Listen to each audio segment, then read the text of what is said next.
Good afternoon, everyone. Welcome to the monthly webinar for the TELedvisors Special Interest Group. Today we have Wendy Taleo and Joyce Seitzinger talking to us about some of their experiences in how they approach their own personal professional development. So if you're ready to go, Wendy, Wendy is a learning technologist working at Charles Darwin University based in Alice Springs, is that right? That's right, yes. All right. And is there anything else you wanted to add? No, I can kick off from there. It's all good. Fantastic.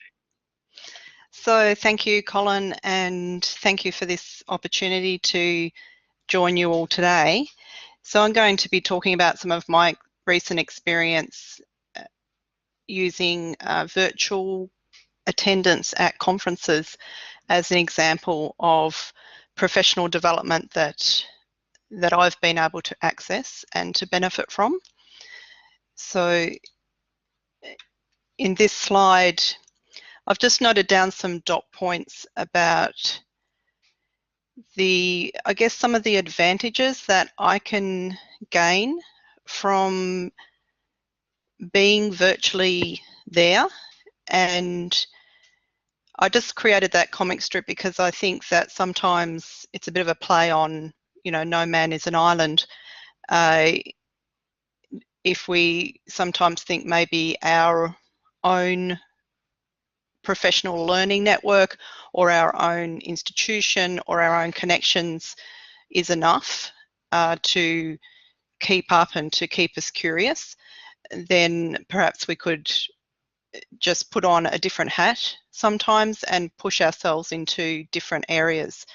So certainly connections in the industry is something that I have gained from virtually participating across the globe in conferences, and it's allowed me to perhaps gain some more confidence in the skills that I do have and the knowledge that I do have, but also to just expand that and to expand into other areas that I may not have even thought about beforehand. So diversifying my thinking has certainly been an outcome of participating in this way.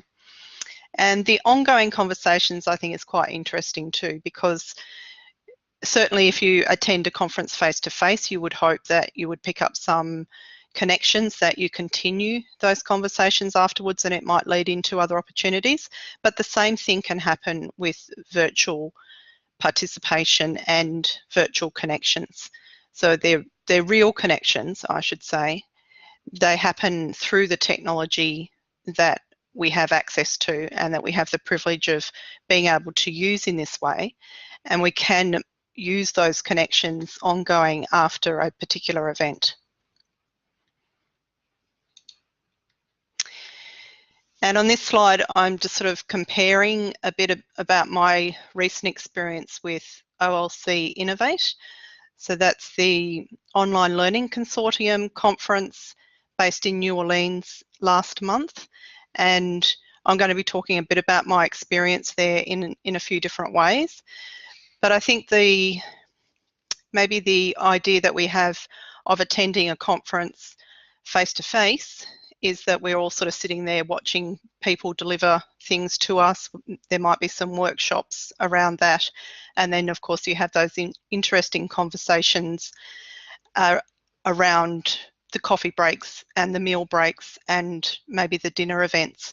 And what I've been able to experience in OLC Innovate is virtual aspects of all of those types of connections. So the quote there about bringing many minds together is important. I think that's probably why we still, you know, we have conferences and we have EdTech conferences to bring people together. But you can still bring those people together online as well, and you're still getting the benefit of bringing minds together and connecting people.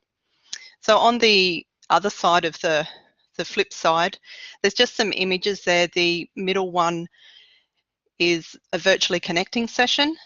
So that's run on Google Hangouts, and there's people from around the globe connected there across 3 or 4 continents. So that's talking to on-site people at the OLC Innovate conference. And thanks, Joyce. It's virtually connecting has been a really good connection for me. And then the image at the bottom there is part of the telepresence experience that I had. So this is zoom.us.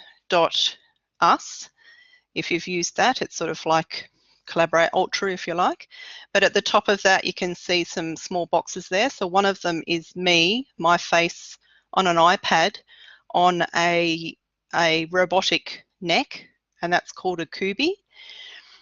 So that was part of my experience at OLC Innovate as well. So I might go back to that slide in a minute, but just to explain the 3 types of connections that I had at this particular conference. The first one was as a virtual participant. So through my connections that I've been studying with and through virtually connecting, I was able to gain a complimentary ticket to the conference. And this is the first time that the conference had a paid up version of virtual participation. So it wasn't just live streaming, because live streaming prior to this, anybody could dip into live streaming, but they're actually asking for money for a virtual ticket. So I got a complimentary ticket there, and also keeping up with the conference via Twitter with that hashtag there. So you can always dip in if you want to see what happened at OLC Innovate. The second way that I participated in this conference was virtually connecting. So there's you can check out virtuallyconnecting.org for more information, but it's free, it's open, it's voluntary, and what it is live streamed hangouts with the keynote speakers and other presenters at conferences with interested people, basically. So that was a free, open type of connection. And the third way that I connected at that conference was through having a telepresence. So the telepresence that was provided was the Kubi by Revolve Robotics, and this was like an iPad on a neck, and the neck that I could control. So remotely, I could turn my head left, right, up and down, and I could participate in a workshop discussion. So this was a much more intimate connection in the conference than just watching a live stream where you can be quite anonymous. The other thing about the live streaming, I would say from the point 1 there, is that they had mediated sessions, and that meant that there was somebody there to mediate a chat window while the live streaming was happening. I would say that I didn't find that overly successful for me, but then I only joined a few of the sessions due to the time difference. It was sort of the first sessions of the day and the last sessions of the day I was able to join live. But one of the things about the virtual participation complimentary ticket is that we have access for 12 months to the live streaming sessions. So that's been a really added bonus for myself and for the university as a whole, because we can share that information. So I'm just going to go back here. So from those 3 different ways of connecting, it was a really different experience than just live streaming. And I think the question probably that I have been asked is, what did you learn? So I certainly learnt a lot about technology at conferences. The actual content is still an ongoing process. So as I go back and dip into those live streaming sessions from presenters, I've watched a few, and there's some other people on this call that have also watched a few, but that's going to take a longer time, and it's really good that we've got access to that material. The experience that I had with the Kubi telepresence was not flash, but I learnt so much from that experience, and I'm really glad that I made the effort to at least try it and be willing to get in there and be willing to connect. So I ended up blogging about that experience, and I've had chats with the CEO of Revolve Robotics, and also got the story from the facilitator in the room at that time at the workshop, and also had some of feedback from the people that I was sort of face to face with in that experience.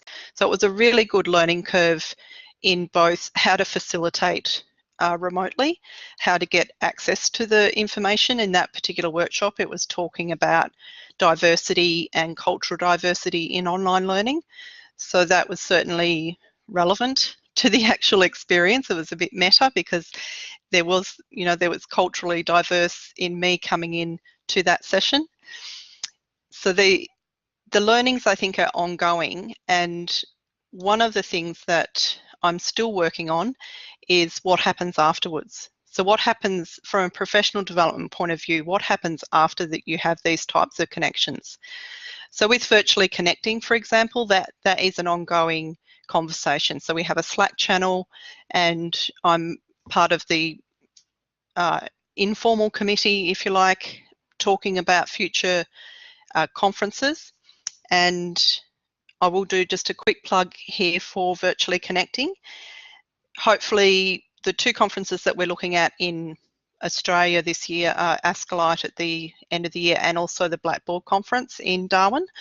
So if you have any other ideas where you would like to have this kind of free, open, live streamed hangouts happening at a EdTech or education conference, then certainly get in touch with myself or get in touch with Virtually Connecting. So they've got a Join Us tab there, they've got an About tab, and that is something that is ongoing for me. So I've been involved for a couple of years, and I'm finding that it is ongoing. I can dip in, it's voluntary, so I can spend as much time or as little time as I've got available in that space. For the other type of connection, what happens afterwards, I've found it a bit of a dead space. So for example, I haven't connected with, I think maybe only one other person that was a virtual participant at OLC. I've connected with other people through some of my Virtually Connecting, but for the actual virtual participant side of it, I've found it quite hard to connect with the people that were virtually there. So they had something called a virtual lounge, but it wasn't really, it was just a list of live streaming sessions, and there was no way to connect with other virtual people. We did gain a list of people that were had virtual tickets after the conference, so that is another way that I can connect afterwards. And I think that it's, for me, that's another part of the focus of doing these type of professional development activities, is not just the experience of what happens at the time, but it's how to connect with people afterwards. So that's about all I have to say, and I'm happy to take questions from anyone. Thanks, Wendy. That was fantastic. I had a couple of questions. What do you think then that we can actually do to facilitate this kind of connection after these events? What have you found to be successful, and why do you think in other cases connections don't happen? So one thing that we're looking at is creating a Slack channel that's separate to an organising channel, so just having it for virtual participants, and by capturing people that are in the same space at the same time. So for Virtually Connecting, you know there might be up to 7 other people on the call. Getting those people to, if they would like to continue the conversations, join that Slack channel and be there. For TELedvisors, for example, we've got the Moodle site. So that's another place that you can continue the conversation after a particular event. Other than that, it's Twitter as well. So I also have that sort of access to go and connect with people and see, what they're blogging about after the conference, maybe connecting through their blog as well. That's sometimes what I've done, is read their feedback on the same event that I participated in, and then connecting with them that way. Cool. Did other people have questions, comments, thoughts? Joyce is saying, should conferences actively post-curate? How would you describe that, Joyce? Or... I think it'd be nice, but I haven't seen it yet. Oh, No. I'm not. What do you mean?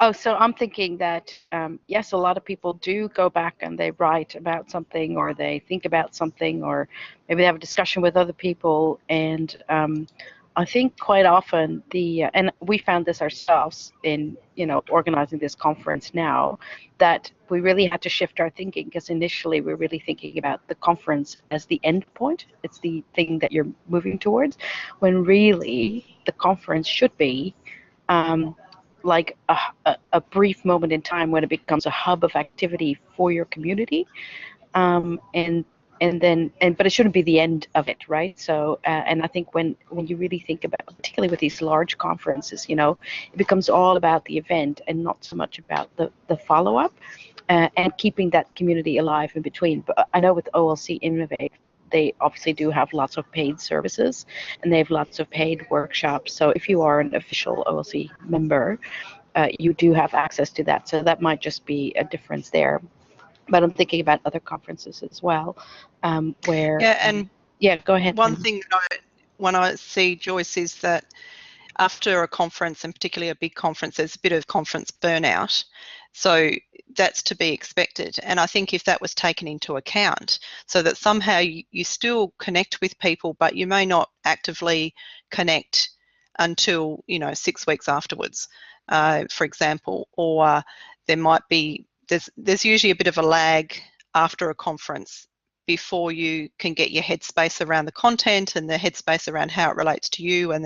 But I still feel this is something that I'm looking at quite recently, but it is something that has come up. So maybe 2 months down the track, it's like, oh, how could I connect with those people again and start up the conversation that we briefly had back at that time?